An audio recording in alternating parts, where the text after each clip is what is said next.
محمد لقمان صاحب نے ایک سوال لکھتے ہیں: السلام علیکم ورحمۃ اللہ وبرکاتہ۔ مفتی صاحب، یہ ارشاد فرمائیں کہ احرام مصر کیا ہے؟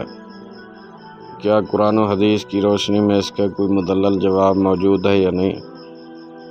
بسم اللہ الرحمن الرحیم۔ الجواب بعون الملک الوہاب، اللہم ہدایت الحق والصواب۔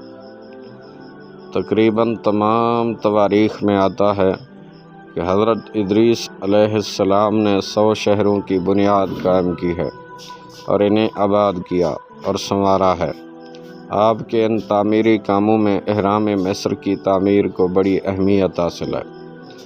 وہ اس وقت بھی دنیا کے 7 عجائب میں شامل ہوتے ہیں۔ مورخین نے بیان کیا ہے کہ حضرت ادریس علیہ السلام کو علم نبوت اور کتب سے یہ معلوم تھا کہ عہد نوح علیہ السلام میں ایسا عظیم طوفان آئے گا کہ ساری دنیا غرقاب ہو جائے گی اور کوئی چیز زمین پر محفوظ نہ رہے گی۔